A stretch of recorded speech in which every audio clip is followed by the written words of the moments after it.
Feels really weird for the 4 seed team from the LPL to be performing so poorly in the tournament. Me, I expect LGD to win. But at the end of the day, it comes back to what I felt like Amazing said on the desk. I think Amazing made a great point where you really have to come down to the simplicity of the compositions, right? The comps that they've been rolling so far really needed them to be on side lane first in the early portions of the game. And then when they went towards not even necessarily the soul for these dragons, but like soul point, I felt like their preparation was poor. Oh, yeah. So just going straight for the team fight comps that actually just got them here to begin with, like the compositions that beat IG domestically, just this outright team fight, 5-man roll up and objectives. I want to see that from LGD. Yeah, we were talking before this, and I remember I went back and watched the VODs earlier today from both of the games that LGD lost so far. And for everybody at home who might have missed it or don't remember the exact details, both of those games were in a winnable state for LGD, and both games hit their breaking point at the exact same moment. They were down 1 to 2 Drakes. The third Drake for their opponents was spawning, and they enter into a bad fight that they didn't have to take, and it gives their opponents the opportunity to stabilize and move towards their own victory. LGD has got to stop making these mistakes around these third Drakes for their opponent if they want to be able to come back and win this. This is the only winless team in this group right now, and they're going up against V3, tied at 1-1. V3, of course, having a good game against Rainbow 7, and a not-so-good game against Unicorns of Love. So still looking to see exactly what all this team's capable of as well as we're into the draft, and it's Twisted Fate, Orianna, Graves, Nidalee, Scion, and of course Lilia all banned away. This is interesting because I would have expected there to be a Lucian ban from V3. In fact, they've banned it both times that they've played. I wanted them not to do that because in terms of just like Chinese super server solo queue, Ace has, from what I've seen, the highest Lucian win rate, 75%. Like he excels on the champion. And so I really wanted them, especially if they're on blue side, to first pick the champion. Looks like they're prioritizing the Ashe, and they are baiting CA to go for it. So I still think Lucian is an insane pick. And there are so many AP junglers that allow him to thrive in the lane and have that damage spread to be secured. So we'll have to see what they go for here as the Kindred gets locked in here by LGD, yeah. Kindred locked in along with that Ornn first pick. There we go. On the side of LGD. You want some team fighting? Ornn is a cornerstone team fight. Yeah, they got their team fight. They got exactly what they've been looking for. In fact, if I look through my notes here, LGD, yeah, Peanut's win rate on Kindred, 9 games, 7 wins. That's pretty good. It's one of his best champions. So he's just going straight towards comfort here. LGD just not making it a secret that they want a team fight. And on the other side, man, we got some pick potential with an Ashe first pick and then Zoe following that one up. This team has the ability to find somebody out of position and potentially blow them up before the Lamb's Respite comes in to save them now. Let's see what else they're going to round this out with before the next part of the bans comes through. Thinking about a Lee Sin here for Boogie, and with the timer running out, that's locked in. All right, I like to see this here from Boogie. It's one of his better champions as well. So at the end of the day, I mean, if you look towards what V3 has in their composition, it's a straight pick. It's forcing LGD to go for a lot of cleanse here, and that's what I expect from both CA and Kramer. And even then, if they coordinate well enough before objectives, then I think they set themselves up to succeed. So I think it's a really easy composition here for V3 before objectives. Anytime that LGD want to just roll up as a squad, a lot of stuff's going to be pelted at them. Sleepy Trouble Bubble, Zoe Q, and then of course you're going to be expecting Ashe and Chanto Crystalero to come at you as well. Yes, sir. And we've got Syndra locked in for Xie here, so a lot of burst power with that mid lane option. Looking at what's coming through on the bans in the second half of the draft, the name of the game, my friend, is support, particularly those of the engage persuasion. It's Thresh and Leona, both banned out here, stopping some hard CC options from either team. Last ban of the draft coming through here for that side of LGD will be the Set.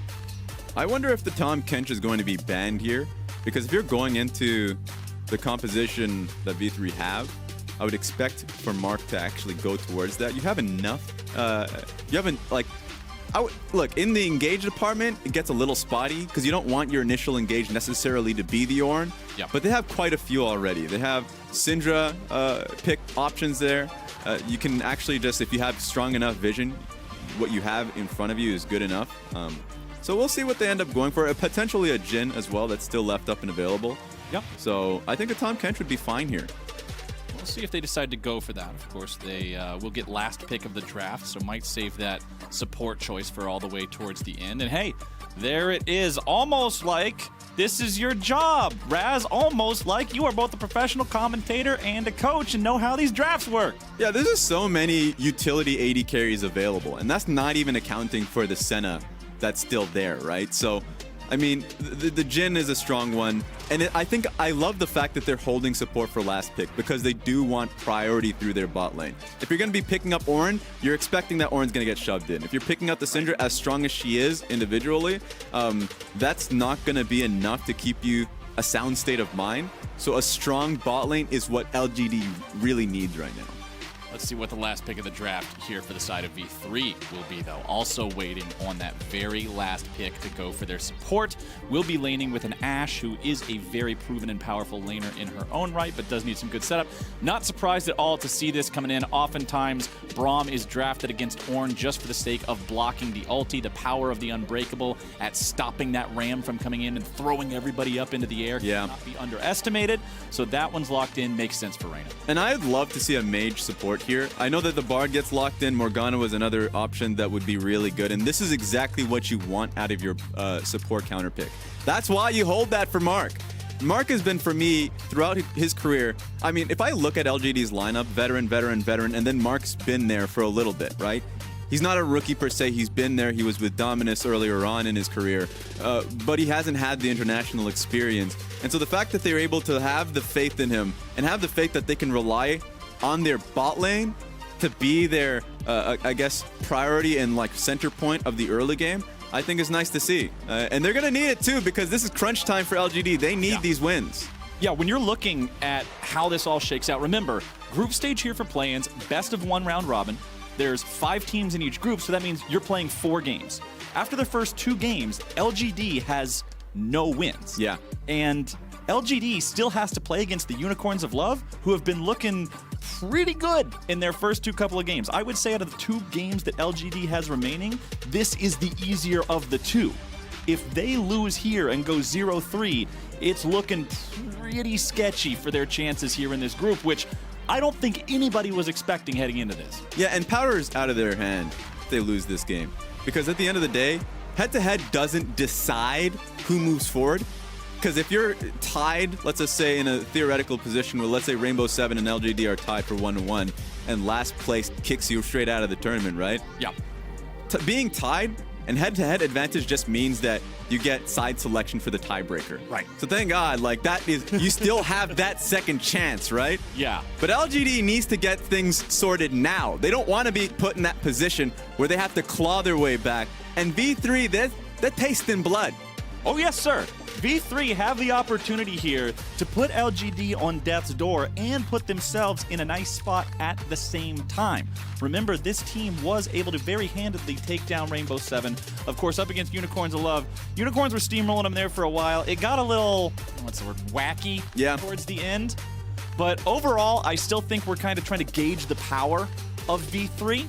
But you know that these representatives from the LJL want to do their region proud. I remember previously, the last time that we got to see, one of the most memorable things for me from the play-in stage was when the team, Detonation Focus Me was what it was the last time around. And when they were able to make it to the actual knockout stage of play-ins, when they made it out of the group, the clip of the Japanese casters being so excited that they're literally in tears because their team made it that far. The passion of the Japanese League of Legends community and their fans and just how much they want these teams to succeed, I think it's awesome to see. Yeah, the community is powerful. It really is. And their faith, I don't think, is unfounded because individually these players are exceptional. I love watching Ace, Archer play the game. They're actually fairly high up in the Super Server as well. Grandmasters, I think, both of them. Ooh. And Archer, watching how he plays that out, I mean, his Ashe is phenomenal. And I think what we just need is stronger team play, stronger focus on how to play around these objectives. They've been growing throughout the tournament, and adding that one name to their win column would be really nice to see. Oh, it would be heavenly. But we are on to the Rift right now. You can see everybody just taking their positions at level 1. Keystones on your screen. Nothing's too extreme here. Phase Rush on the Syndra as opposed to a damage-based keystone that you do sometimes see. So going for a more utility-style option there when you're up against a lot of slows on the enemy team, having that extra utility can go a long way. Yeah, and even, you know, looking across the pond in the sense that Ace on the Zoe going towards Spellbook, I'm always appreciative because there's a lot of utility on the side of, or like CC elements on the side of LGD. Yeah. So even just having the option of moving towards Cleanse and then matching Teleport. I mean, theoretically, most Syndras would go TP, but being able to match TP in that scenario, just being able to TP back in lane and not lose out in experience, I think is a smart option here. Yeah, but talking about Teleport, look at the summoner spells of GA and Kramer both. You mentioned how this is a type of composition that you've got to respect with Cleanse if you're playing against V3, and LGD seem to be in stark agreement with you, sir, as Cleanse is taking on both GA and Kramer here to avoid some of that CC power. We'll see how much value they can get out of that as we move forward in this game, but there's also a lot of denial ability towards the pick potential of V3 in the ultimates of both the Bard and the Kindred. Yeah, that makes it going to be really dicey in a lot of these team fights. And it's most of the time going to be which support roams first. That's why I like what LGD has here, where they're going to be playing through their bot side, or at least that they should be. It's going to be easier for Mark to be rotating around with Peanut, to be making plays mostly through mid lane. I think that's where they would want to head out and get CA in an early advantage. The problem with LGD hasn't been, you know, not getting early leads. They've been getting like 2 to 3K leads in these games. Yeah. The problem is just simply how they set up for major objectives. So I'm not concerned about how the early game pans out for this team. It's mostly how the rest of the game does. So team fights are going to be super important. Just take a look at the jungle pathing here, though. Both junglers have elected to go full clear bot side to full clear top side. I mean, they're just doing bot to top. That just means that we really shouldn't be expecting too much until Cloud Dragon does come up, and then LGD could have their first hit at the Cloud Drake if they do end up slow pushing that bot side wave at that time. So those are the things that I'm kind of looking forward to.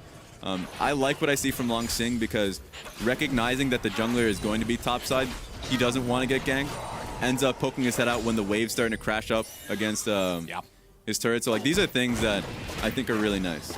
And you mentioned the first Drake, and I want to bring up an interesting piece of information here about V3. This is a team that throughout summer and throughout their performance in their first 2 games here at play-in stage, undefeated with a Drake Soul.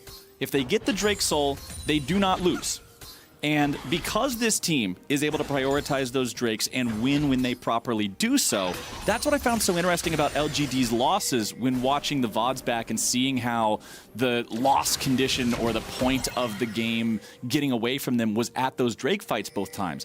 I think this game will be decided around those mid-game Drake fights, the team fights, the positioning, everything that plays out, the execution will determine who wins this. Because LGD loves to fight around those, and V3 wants Drake to just be what's iconic for them as top side. Longshink's forced to flash away. Good gank coming out of Boogie. All right, but that does give an opportunity for LGD to set up for the bot side of the map. So like that's the hit that they can go for, as knowing that Boogie is up in top side. But also, I'm okay. Actually, I like the idea. If V3 does want to trade topside for Cloud Dragon, I think that's really good for them. Getting Paz ahead early on is going to benefit them. It makes it so, like, as the game goes on, the Renekton is going to just continuously punish the Ornn matchup, force him to be behind in experience and minions. In fact, it's already pretty bad as it is. That's a nice win condition that V3 can have. Yeah, if that Renekton gets big and scary in a team fight, yeah, you got to deal with an Ornn here in the side lane. He's going to get tanky. We know what happens once he gets the upgraded Sunfire cape. It's just like trying to beat the snot out of a punching bag over and over again. No real damage. But look at the rest of this team. Raz, a Kindred, a Syndra, a Jhin, a Bard. If that Renekton is fed, nobody can go anywhere near him without being at risk of just being instantly deleted.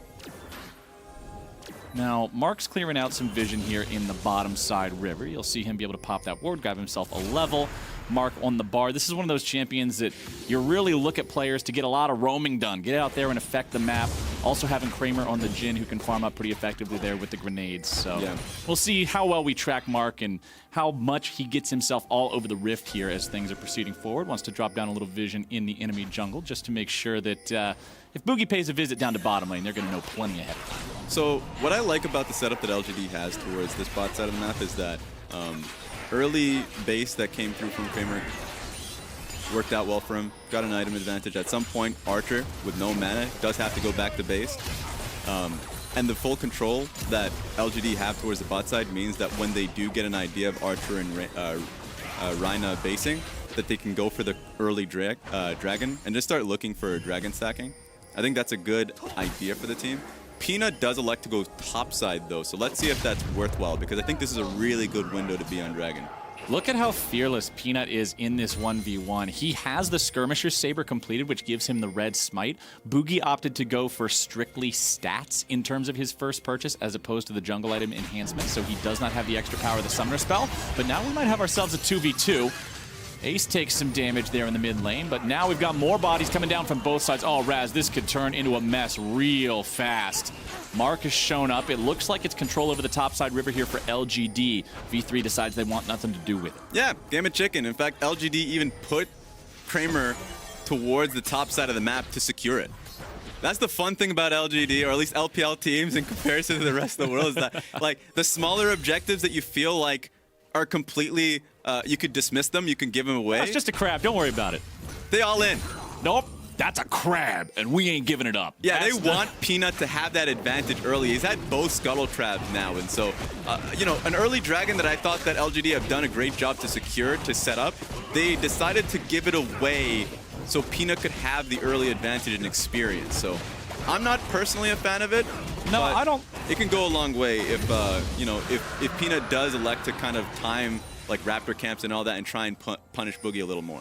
You see, Raz, as a jungler, I'm a connoisseur of scuttle crabs. I very much enjoy getting as many of them as I am possibly capable of. But trading them away for a Drake, not generally one of the things that I'm subscribing to. Longsheng trading aggressively here with Paz in the top side, calls in the Orn Horn, but considering Paz gets back underneath the turret, that ulti won't find a whole lot of effect. Yeah, and they have no idea where Peanut it is as well, so you kind of have to be concerned if Orn is just heavily trading on you. Well, won't end up getting the ulti out of Paz. No summoner spells either. He'll go ahead and head back to base now. Vamp Scepter already in his inventory. Shopping up here. Should be able to buy the Cutlass. Yep, there it is in the inventory. So just a little bit of extra sustain there. Also having the active means they may be able to facilitate a little bit more power here in the gank if Boogie goes up there. But Boogie is working on that Rift Herald. Remember, we've already only seen one neutral objective go over to the side of V3, working now on their second one. They're down a couple of hundred gold here. A lot of that gold advantage you can see. Mid lane has a small farm advantage. Bottom lane also having about a one-wave advantage. So just a couple of little edges going over to the side of LGD. Turret plates too, as Boogie grabs himself that Rift Herald. 4 minutes to use it. Considering it's not even 9 minutes in, they'll have the entirety of that timer to get turret plate bonuses. For the YouTube viewers out there, I'd love for you to just replay back that, just so you can see the setup that V3 had towards the Rift Herald. It was really smart. They had Archer and Rhina just kind of walk through mid lane, and then when the wave was crashing bot side and they knew that Kramer and Mark were not going to contest top side, they sent Archer straight back down and had at least Rhina stay a little longer just in case enemy jungle or mid ends up contesting. So like they had a strong hover from their bot lane to secure Rift Herald for Boogie, and they didn't lose much for it. This is what I've been waiting for throughout the tournament, actually, and I think this is one of the better Rift Herald setups that we've seen. So it's great to be able to see this coming in from V3, so we can praise it. Very slow early game here from both of these teams. Nearly the 10-minute mark. No deaths on the board just yet. Gold lead still ballooning up a little bit further for the side of LGD. She is sitting in the bush here, has plenty of those orbs summoned up just in case somebody face checks him, but considering the only person nearby is Mark, doesn't look like that's happening anytime soon. The Syndra heads right back into the mid lane to keep that wave pushing out. Zoe with the redemption means Ace isn't too worried about anything here, but Syndra will continue to have priority on the push. Peanut in the top side, running down the lane, might see if he can get involved up here. The Ornn ulti is ready to go yet again, But remember, Paz having the dominance, having flash, it does pose a pretty scary situation. Kindred can get bursted if she's not careful. True, but ultimates from both Kindred and Orange should secure the kill. I think it was just nice for the, for Peanut to pull back the moment they saw that the control ward was placed down by Renekton. If it hadn't, if he would just mindlessly push in, I actually think that that's a great gank coming in from Peanut. So it's good to at least have him hovered, especially since he's sticking around while they're pushing in. I want to see if that turns into a dive. Lee Sin is nearby, so I don't think it would be successful if he clues into the dive. They're already looking for it here with the Ornn ulti being used. Longsheng getting a lot of damage down on the Paz. He blows them up! What? Goodbye, sir! No assist required. That's a tank, by the way. Peanut's like, oh, okay. Oh, you have this? All right, I'm just going to peace out. The damage of Orange sometimes, all you got to do is smile and shake your head, man. That champion is insane in the brain. As topside, the Rift Herald is summoned up. Shelly should do her best, knock down a couple of plates here. Nicely used. Ornn ultimate, negating the effect of the Rift Herald. One thing you've always got to be cognizant of when you're up against a Bard, if he's nearby, even if you don't know if he's nearby, if you don't know where he is at all, he could be nearby. He's going to deprive you of that plate money, stop that Rift Herald from getting his job done. Yeah, and it's such a consistent thing that he can do that you do have to have a bit of a mini game of tracking where the Bard is. So you don't want to just waste the Rift Herald. That's why a lot of the times when you see a team going up against the Bard, Rift Herald priority drops a little bit. At the end of the day, teams want to prioritize going for Dragon instead, but just take a look at this because Renekton was actually leaning up in the lane because he knew that Lee Sin was there. He thought that he would be able to have enough time so they can turn on Longsheng instead, but nah, like, he just gets bopped. Bonk. Ornn is just a crazy champion. And now with that extra money in his pocket, he'll be feeling just fine in this 1v1. You can see he already has the Bramble Vest to deal with some of the lifesteal of Renekton. And with the ingredients for the Sunfire Cape in inventory, that completion will soon make him that much deadlier in that 1v1 situation. Gold chart on the left side of your screen. 3 out of the top 4 people in the game wearing LGD colors. This team up over 1,000 gold now. The V3, after having secured the first Drake, are making the call to go for the second. It is an Infernal. LGD with players nearby. TP is coming in. Ornn ulti not yet ready to go. Boogie still in the pit, looking to secure the Drake. Peanut's going to move forward. Could be a smite fight. Jin able to go in with a deadly flourish, and it's stolen away by Peanut. With the Braum already dead, LGD are in a great spot here in this fight. The curtain call shots come through, but they will not chase down an additional kill. Nice fight for LGD. Yeah, I was scared initially because that was V3 having full setup and having Renekton rotate for the fight. He didn't have teleport. It was actually a TP advantage there for Longsheng. And so it was a nice initial play from V3 to be there for the objective. Because if that's 2 Drakes to nothing, that's insane for LGD that were literally just playing towards this side of the map non-stop. And so a steal comes there from Kindred. They focus down the Braum. A nice comeback from LGD. They weren't going to give that one up for free. Paz trading aggressively with Longsheng here in the top lane. Ornhorn summoned up. I don't think the communication was right there. At the same time Longsheng presses R, Peanut starts walking away. Yeah. So Peanut thought the play was over. Longsheng thought it wasn't, and it ends up being a wasted ulti coming out from the Ornn. Zoe finds sleep onto the Syndra, but with Mark nearby, Ace will not get any follow-up, so not really that big of a deal. Also, heals coming in from the Bard med pack there, but yeah, Peanut with the clutch smite steal. Remember yesterday when this team lost against Rainbow 7, Jose Diodo was dead. There was no smite, there was no jungle. And Peanut was not dead. So you do have a smite, you do have a jungle. And then Peanut loses the smite fight for the Ocean Soul against an Ezreal auto attack. Yeah. So I needed to see the Peanut redemption story here today, and securing that Drake and putting them in a good spot here in the midpoint of this game that's going to be so critical. That's a good start to that story. It is. I think so too. And it also comes down to the other Elder Dragon fight that was also pretty butchered when the jungler was dead as well. So they've had a few of those situations that are so basic. That being said, a great setup here from V3 to, like, at least they're trying to push LGD off this turret. But Kindred's just hovering for them. So the idea was sound, recognized that it wasn't possible, and backed away. I think just watching the tournament so far, V3 are a very conservative team. When they see a play that's doesn't seem like it's worthwhile. I remember the Elise Renekton game that they had.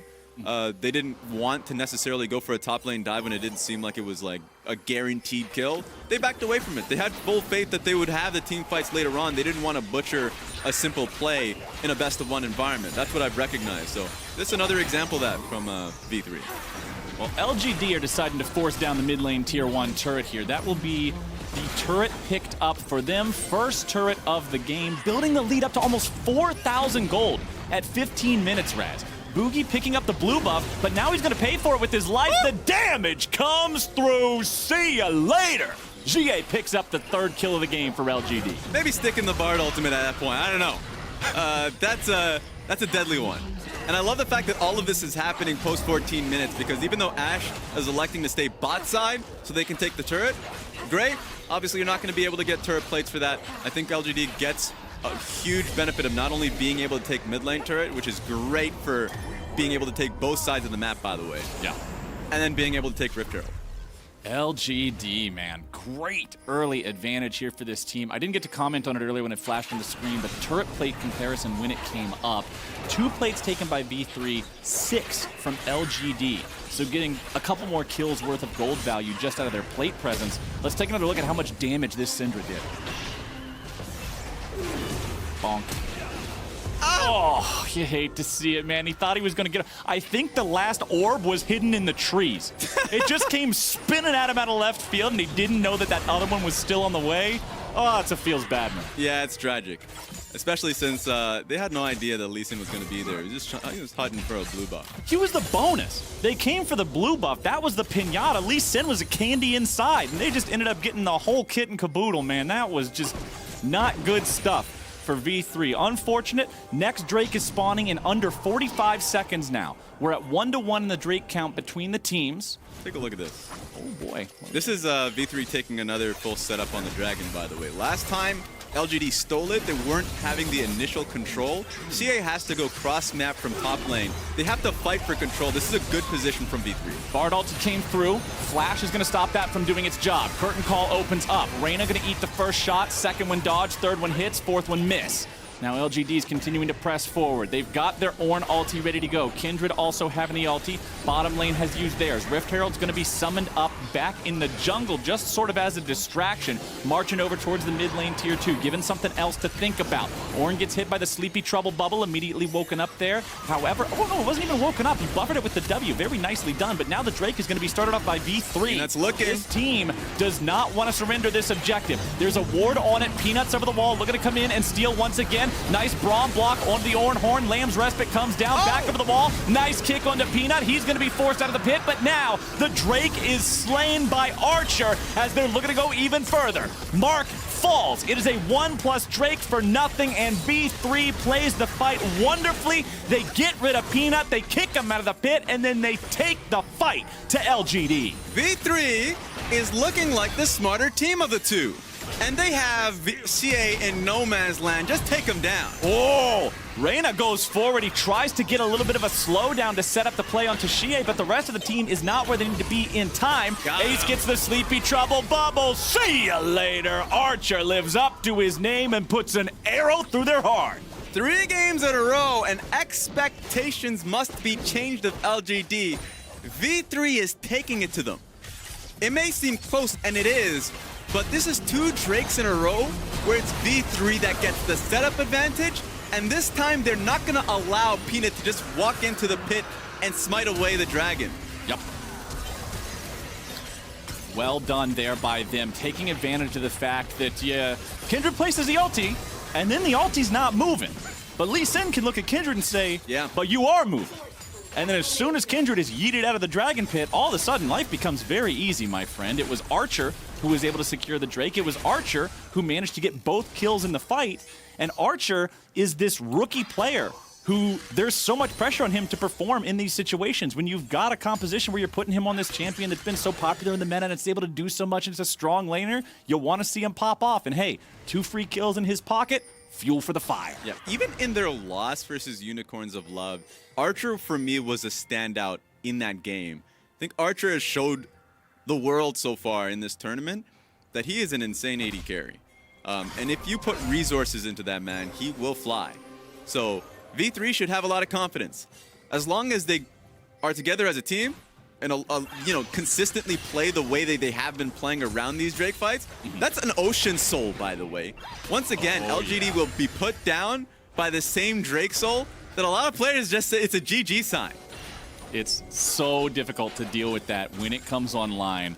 But yeah, the individual performances of the players on V3 in that last fight doing what they needed to do at critical moments. The Lee Sin kick on Kindred to knock her out of her own ulti, the Braum shield to block the Ornn ult from initiating a proper fight for LGD. We mentioned how Braum is picked against Ornn for this very exact reason. If nothing, you might not have any other reason to pick Braum, but if they pick Ornn, it can be justifiable just to stop them from getting that team fight mechanism if it shuts down what their comp does. Now, Longxing does have a 2-level advantage over the Renekton, trying to get himself away now. He does manage to grab the blue buff, and although V3 was bringing in backup, that Ornn is just too damn scary, man. He's level 14. He's got the duo of Ornn items, the cornucopia, if you will, of power that this champion just gets for free. Anyone who's not looked up the numbers before, upgrading Sunfire Cape and Abyssal Mask to their Ornn versions gives him over 3,000 gold worth of free stats. He is monstrous right now in this game. It's insane. And if nothing else, it'll just buy time for the rest of the team. And I think that's what V3 was really concerned about. It was LGD getting control of mid lane, and so they can easily just walk up towards the top side, support the Ornn in the fight, and they would be in a better position there. Ornn would have put down a lot of damage before the actual fight had begun. So V3 is taking it, recognizing that they don't want to make any more mistakes. They're in a fine position in the game. Even though the gold advantage is there for LGD, they can play for Soul Point in a minute's time. Well, we'll see if they're able to secure that priority over the bottom side river as they have in the last 2 points that you already pointed out. 4,500 gold is a pretty intimidating lead, especially with those Ornn items. GA also having the death cap completed means Longxing can go upgrade that. That is generally the item of choice for mages to want to upgrade when Ornn is on their team. So I'm expecting to see that come out. Usually 80 carries will want the Molten Edge upgrade of the Infinity Edge, so Kramer's still working towards that. Don't expect him to get an upgrade on any of his items because they can't be upgraded, so wouldn't make a whole lot of sense on that one. Mikhail's Crucible, also importantly picked up by Mark. So 2 cleanses, a Bard ult, a Kindred ult, and a Mikhail's Crucible are a lot of things to have to deal with if you're trying to land these initiations onto LGD players. It's going to be really hard for Archer here in this fight, is the issue. Because even if you do take down Kramer or Xie's cleanse, yeah, you still have to deal with the Mikhails. So really, when the team is asking who is going to engage in this fight, they do not have an answer. It's probably going to have to be Boogie. Reyna caught in a bit of a bad spot here, but now the fight's going to be breaking out. Nice kick coming out from Boogie. Still looking to see if maybe they can engage. Longxing's going to be stuck. He's going to be aggroing so much. Lamb's Respite keeping some players alive. Peanut having to run away. Double kill over to GA, able to make this fight go their way. Paz tries to run, but he's a nice pair of gator skin boots. The ulti comes through, and Archer is in full retreat. This was the moment, 1 Drake to 2, where LGD fell flat on their face in their 2 previous games. This time around, they are standing tall. They will pick up 3 kills for nothing. They'll move on to the Ocean Drake itself. Ace should not be able to contest this one. Drake secured by Peanut. There we have it. LGD put their full focus overnight on just getting better at dealing with dragon fights. And of course, perfecting a comp where just take a look at Ornn, by the way. This entire fight, even though the triple kill went down towards CA, Ornn was just dealing with 3 people and making it incredibly difficult for Archer to deal any damage. Yeah. Huh. Yeah. How you doing?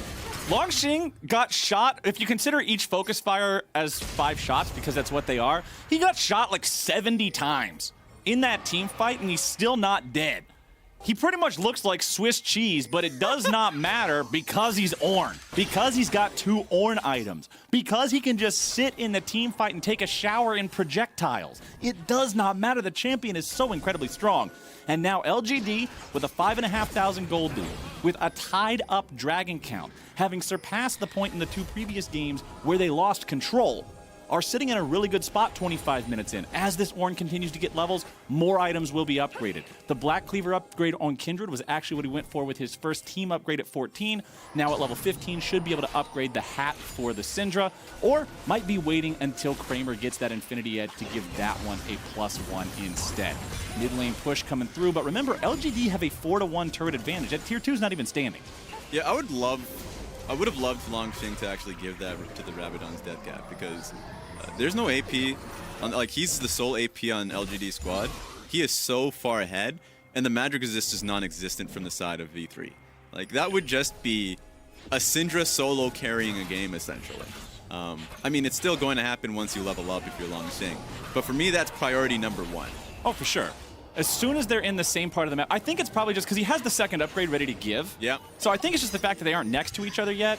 As soon as they walk next to each other, Ornn needs to give Syndra that Gucci hat, because that's going to make such a big difference here in the next team fight.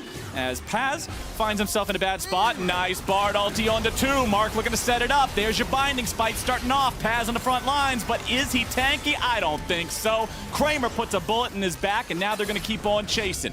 LGD seeing if there's more to acquire here, but they don't even need it. They already killed the enemy top laner. They killed the guy who would be diving in as the front line, and with that threat taken care of, they can do whatever they damn well please, heading over to the Baron pit. Yep, that's what they please, and that's what they want. Baron buff. V3 have lost their identity this game. It feels bad when you have Renekton now just working and following the team as a 5-man when he should be on side lane. Top lane turret is just still up. And so that's a problem when V3 are now trying to play a front-to-back team fight, when that's what LGD right now excels at. Okay, LGD, how are you going to play this Baron fight out? Ornn ulti coming in, Not finds allowed. the knock up onto Reyna, but that is it. Mark goes after the back line, but he is alone. Rest of the team's not next to him. Mark!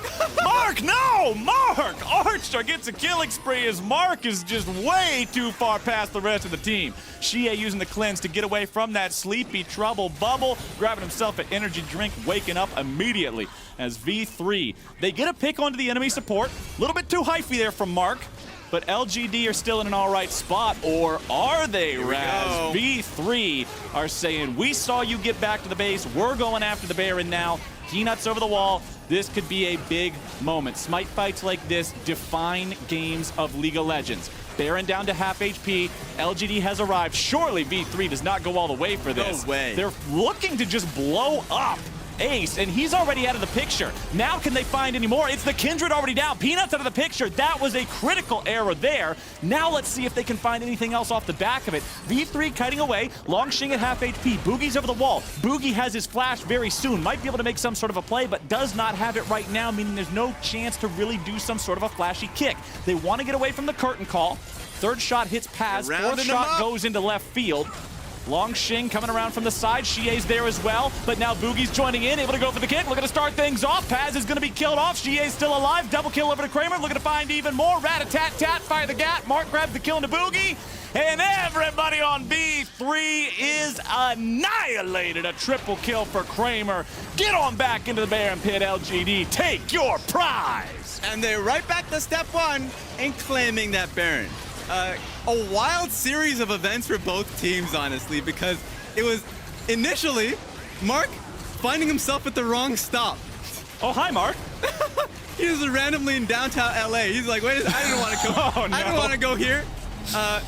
So that really put them in a bad position. But then from V3 side, it was just miscommunication. Honestly, I think this is fine from the Zoe if the team just wants to turn and fight. But instead, they tried to go on Baron at the same time as the Zoe is trying to set up. So they're on completely different chapters, let alone pages. And from this point, I mean, like they're just going to round them up. They're on the wrong side of the map, and LGD can clear them out.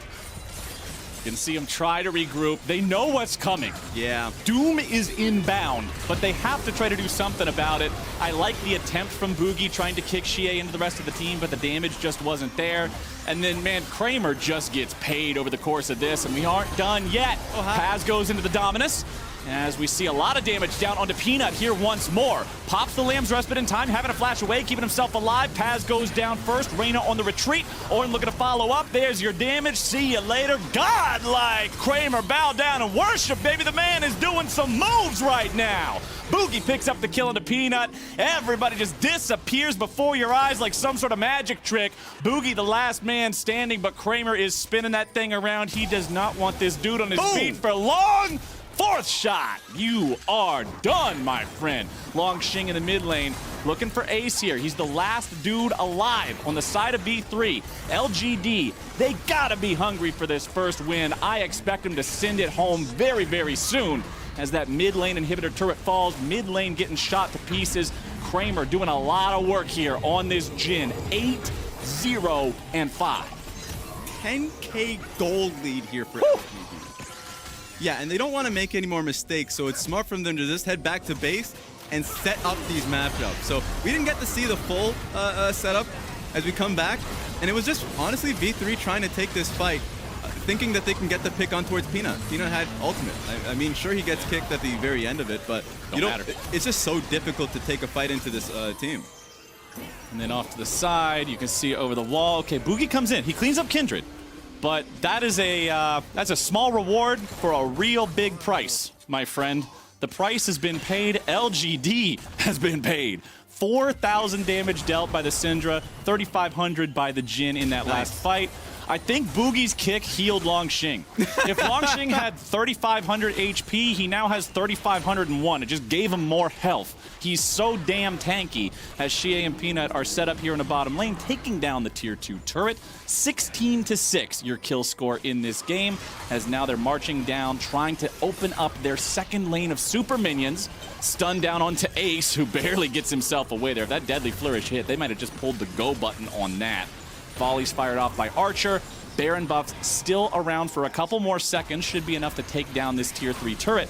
And with the inhibitor exposed, I don't see any reason LGD would back away. Not with a lead like this. They might just look to force this one all the way to the Nexus. Both Nexus turrets still at full HP. It would be the only thing V3 could fight on. There's no way you can take a fight in open ground right now on this team. They would need just the perfect setup and for LGD's keyboards to probably not work. Yeah, that's literally what it comes down to for me. Because I'm struggling to figure out what it would take for this team to take a fight. Here we go. It's starting off. Ornhorn summoned up. Braum throws out the shield, but he can't get to the rest of the team in time. Longshing's jumping in, finds the knock-up onto the support. Now looking to regroup with the rest of the team as Mark loses half his HP. Longshing loses about 200. Not too worried about going any further. Mark still may be in some danger. Longshing once again using the Bellows Breath to perfectly buffer away from the sleep. You gotta love that interaction, or hate it if you're the dude trying to CC the Ornn. Over the wall comes Peanut. LGD still looking to maintain their pressure, maintain their position, maintain that advantage, escorting the minion wave into the mid lane. Ace isn't going to find a whole lot there with a paddle star. Longshing back up to full HP. Thank you very much. Warmog's armor. Syndra just took off half of Renekton's health. That Syndra is so damn huge this game. LGD get Nexus turret number 1. They're backing away right now. They used some resources in the last fight, and they're feeling like it's time to regroup before going for the jugular. This is insanely conservative from LGD when literally no one can do damage to Longshing. Yeah. Any resources you throw at him, he has Warmog's regen as well. So it's just LGD desperately not wanting to throw a game away. Which I can respect. After their first 2 games, especially after being ahead of Rainbow 7 and then feeling like it was just sort of tossed away from them, I can understand that bit of hesitation and really just wanting to take the sure thing here. Yeah. Everybody's already got Ornn items on this squad too. Longshing is at 17, which is where you get the last item for your teammates. Bard could get upgraded if he had something to upgrade, but considering he doesn't, it's not going to happen. LGD are just fine without Bard having an Ornn item because they've still got themselves an 11,000 gold lead. All they have to do is bring these super minions to the Nexus turrets, take that last one down. You can see Kramer has 5 out of 6 items complete, and the 6th item slot does have a stopwatch in it, so plenty of outplay potential there. V3 needs a miracle at this point in time. Longshing looking to chase down Reyna here, but won't find that volcanic eruption to manage to secure any sort of a slow. Drowsy, Bellows Breath. We've seen it happen 3 or 4 times already. Longshing knows the play, man. All right, guess we're just going for Soul. Let's do it.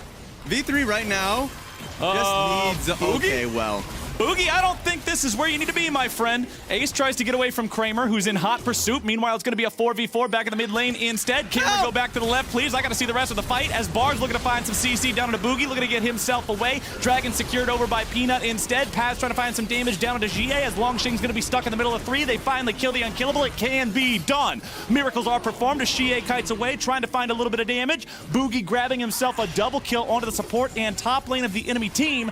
V3 take a win here, but now what can they get? There's got to be some sort of a reward. You can't just trade the soul for nothing like that. Just for 2 kills, it will not work.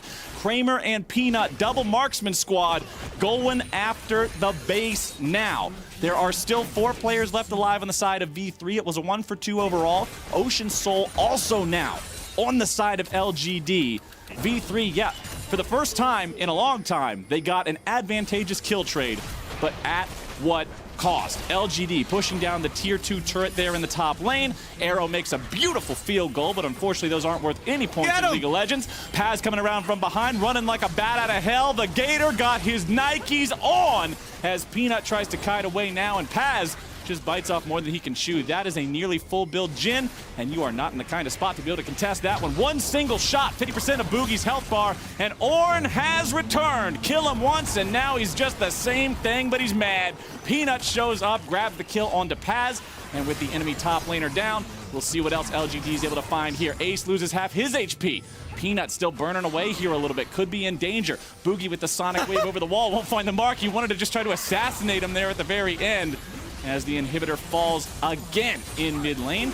That one had just respawned. Nexus turret under pressure. Lots of damage down there. The Braum will try to block some of it, but it won't matter, man. Reyna's gone. Redemption called down there. Lamb's Respite also used just to make sure there's no mistakes coming in now. And the Nexus drops for the first time. LGD take themselves a win here at World 2020 Play-Ins. And you probably heard it from here.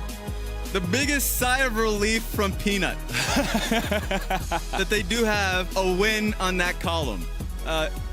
They took Amazing's advice, straightforward team fight comp. Yes, sir. There were a lot of moments where you had to be hesitating, because I thought V3 actually played the early portions of the game pretty well around the first few dragons. I thought LGD have a few points that they need to take a lesson on V3. So kudos to V3 on the early portion of the game.